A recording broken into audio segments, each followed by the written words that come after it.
Hi, President. I'm here, sir. There you are. Yes. Sir, how do you feel about the sentiments of First Lady Liza Marcos over Vice President Sara Duterte? Will it affect your working relationship with the Vice President and also your reaction to suggestions that it's timely that she be replaced in the cabinet? Why? I don't see the reason behind that. But, well, first of all, my first reaction is what a lucky husband I am. That I have a wife very protective sa akin na kahit na may nakita hindi magandang sinabi tungkol sa akin. Yan, talagang she gets very upset. I guess we cannot blame her. It will not affect our working relationship with the Vice President, Secretary of Education. I think that she also, as a wife, understands how the First Lady feels when you have to sit there and listen to these attacks that are being made against your husband. But mag-uusap kami ni VP Sara, kami ni Inday Sara, mag-uusap kami na tungkol dyan. Para huwag na masyadong dibdibin at yung hindi naman siya ang mga nagsabi tungkol sa kung ano-ano. Kaya madali naman siguro madali naman siguro plansyahin lahat itong naging issue nito. So sir, sa meeting po natin, you will assure the Vice President that she will not be replaced as Deputy Secretary. She doesn't need my assurance. She knows that. She knows that. She will be any of the cabinet secretaries will be replaced pag hindi nila ginagawa yung trabaho nila. All the other things are not part of the discussion. Pag hindi na kaya, nagkasakit, sabihin mo na, di papalitan ka namin. O hindi talaga marunong, o corrupt, di ba? Tatanggalin ka talaga namin. Hindi naman ganun si Inday. Hindi ganun si Inday Sara. Alright?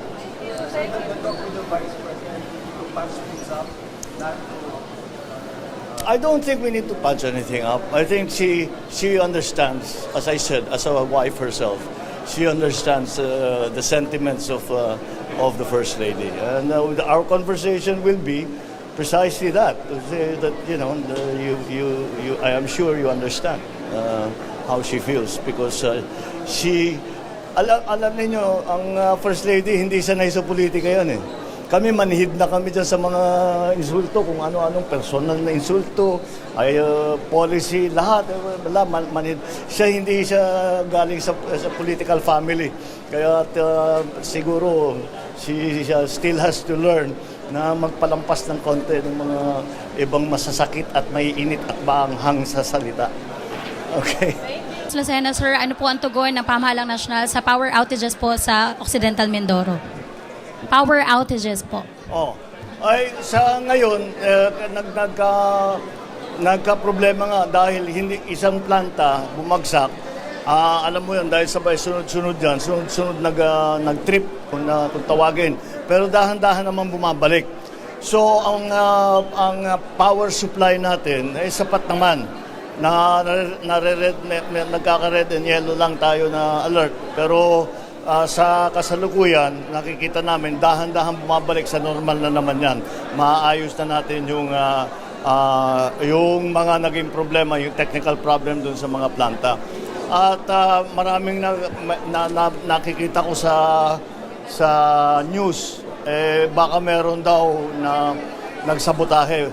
Pinag-aralan din namin yan, wala naman. Talagang mabigat lang talaga ang load, hindi kinaya tsaka nagka-technical problem, may piyesa ro na kailangan paltan. Kaya yun ang ginagawa ngayon, binabalik na dahan-dahan. So far naman, meron konting yung mga iba nag-power outage. Pero pagka naayos natin ito, pagka naayos natin yung mga nag-trip na power plant at saka mga substation, babalik na naman tayo sa dati. Okay. Magandang hapon po. Good afternoon. Marami po kayong tinitingnang paraan para sigurado na stable ang supply ng kuryente rito, yung mag-tap ng mga probinsya malalakas ang kuryente, solar energy. Alin po rito, Mr. President, ang pinakamabilis at how soon will it happen? Ang pinakamabilis solar. Dahil ang solar, Wala. Basta kung meron kayo nung solar cell, pwede nang gamitin ka agad yun. So, yun ang talagang pinakamabilis. Pero ang long-term solution dyan, hindi lamang yung solar. Kasama sa long-term solution yung solar, yung wind, yung hydro, yung geo, lahat ng ating makuhanan ng power ay pinag-aaralan natin at pinapatibay natin ang sistema. Pero sa Mindoro, both Oriental and Occidental, ang long-term solution is yung submarine cable para makabit na sa grid. Dahil yun ang problema dito, hindi pa nakakabit sa grid. So naglalagay na tayo ng submarine cable para dito specifically for Mindoro.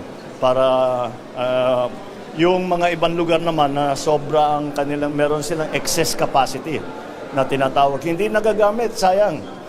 So yun ang pwede natin paglipat-lipat kung saan ang pangangailangan. Hi sir, magandang hapon. Sir, kanina you have personally witnessed yung devastating effect ng El Nino sa mga sakahan. Paano sir titiyakin ng gobyerno yung food security sa gitna po ng El Nino?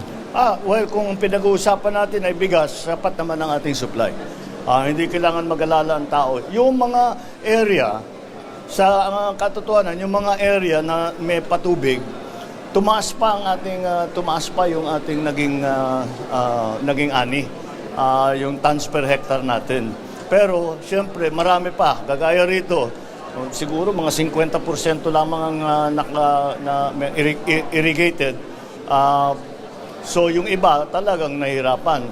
Dito sa Occidental Mindoro, meron ang calculation namin 1% lamang nung mga irrigated lands ang naapektuhan ng El Nino na talagang kailangan ng tulong. Pero yung naiwan na hindi irrigated ay yun talaga ang kailangan namin. Kaya pinapaspas namin yung paglagay ng solar pump at saka pati na yung dam na pinaplano ng NIA.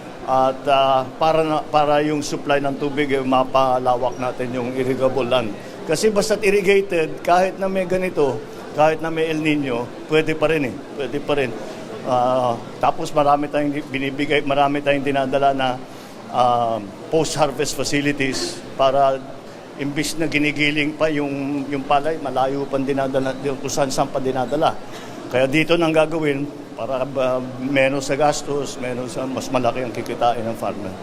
Thank you sir. Thank you. Sir, Mariboy Sugito. Hello. Mariboy Sugito po from RFM Mindoro. Hello. Ang problema po namin, Mr. President, yung kuryente po masyadong mahal po. Dahil naka-emergency power supply po kami ngayon, meron po ba chance na mas mapabilis yung pag-release po ng power supply agreement para makabalik po kami sa dating presyo? Yun ang kasi nasa gitna tayo ng negotiation ng ERC tungkol dyan sa presyuhan ng kuryente.